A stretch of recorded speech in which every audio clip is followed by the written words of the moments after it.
So much media, so little time. Who keeps track of it all? That would be me. This is Bob Andelman, and this is a Mr. Media interview. You know, Mr. Media, mrmedia.com. Come by and see us sometime. The show is brought to you today on iPhones, Android, Palm, and BlackBerry by the Stitcher app for mobile devices. You can also subscribe to the show for free on iTunes. Mr. Media is also sponsored by thepartyauthority.us. Planning a wedding, mitzvah, or corporate event? For any and all occasions, call the Party Authority nationwide at 1-800-DIAL-DJs. That's 1-800-342-5357, where one call does it all. So, where was I before the commercial? Oh yeah.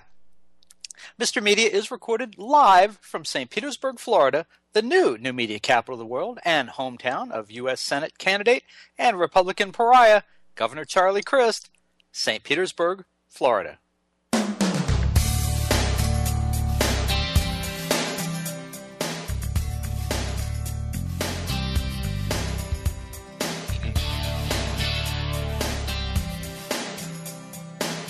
Well, like you, I have my own personal political beliefs. Mine are fairly middle of the road, not hard left, not hard right. I believe in what I believe and make decisions on issues and candidates one at a time, not based solely on political affiliation. And while there are a lot of politicians and commentators with whom I agree or don't agree, I always respect men and women on either side of an issue when they impress upon me that they are educated and believe in what they say. I'll give you a few examples. George W. Bush never impressed me as either particularly bright or as believing in anything that came out of his mouth. Mostly, he seemed an amiable fellow with whom people enjoyed spending time, but lacked a strong work ethic or knack for details. Fox News Channel talking head Glenn Beck, who got his career off to a big start right here in the Tampa Bay area at WFLA 970 AM many years ago, was often thought-provoking and entertaining. But just when you started buying into the logic of his line of thought, he'd jump off the cliff and threaten to take you with him.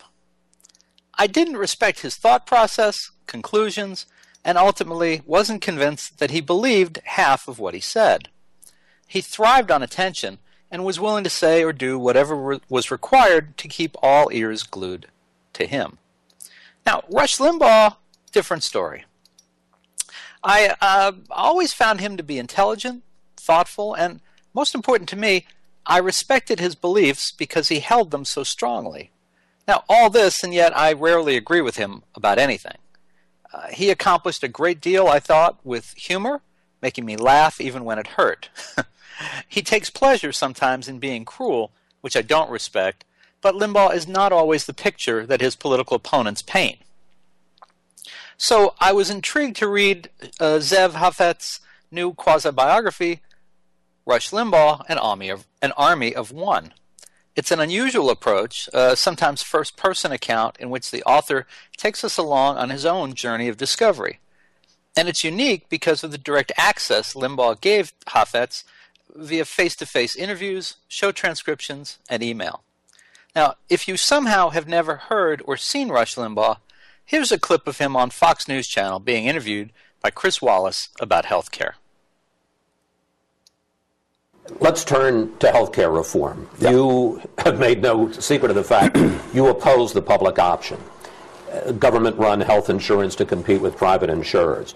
With tens of millions of Americans still uninsured, do you think that the government has any moral obligation to find some way to cover them? There is a way to insure the uninsured without doing any of what we're doing. If that were the objective, then I'd be full for it. This is not about insuring the uninsured. This is not about health care.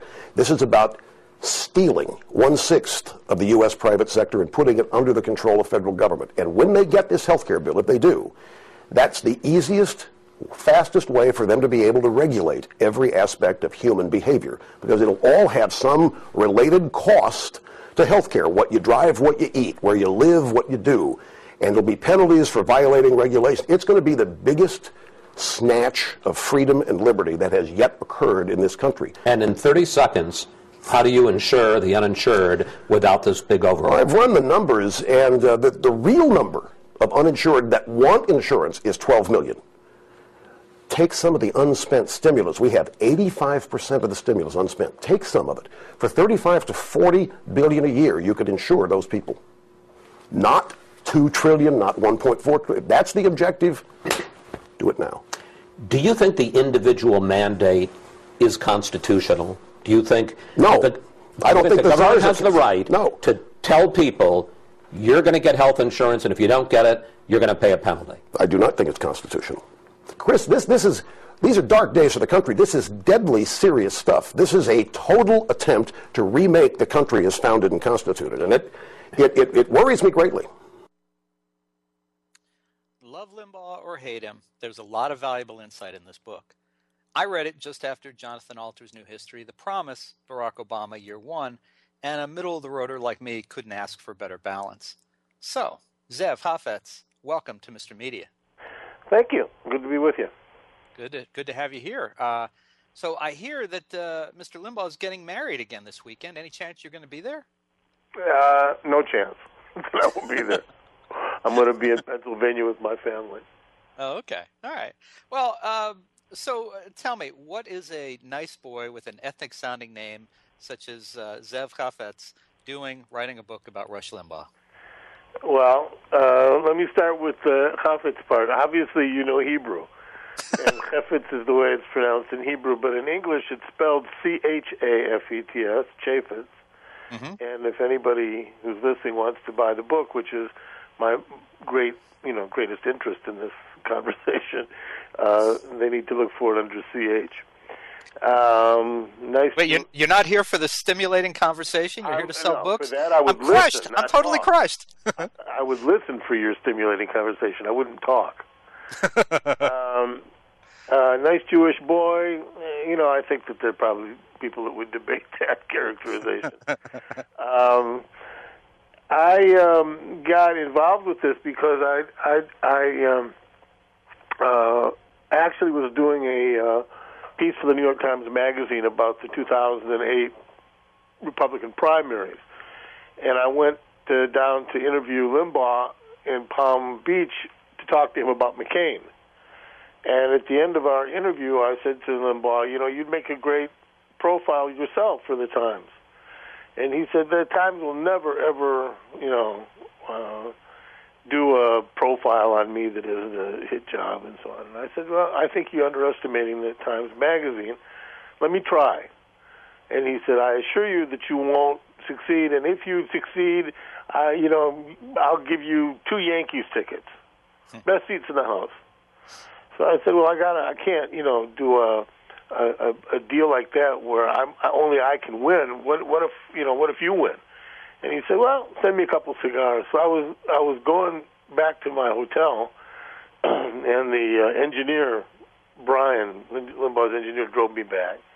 And I said to him, what kind of cigars does Limbaugh smoke? And Brian said to me, well, I don't know, but they cost a lot more than Yankees tickets. So that's the genesis. The Times Magazine did want, as it turned out, a piece on Limbaugh, which I wrote. It was a cover story for them 2 years ago. And I decided to expand it because there was more to say. He didn't want to cooperate. I think he thought it would be intrusive, and I think he also wondered what a nice Jewish boy with an ethnic name would want to, say about him.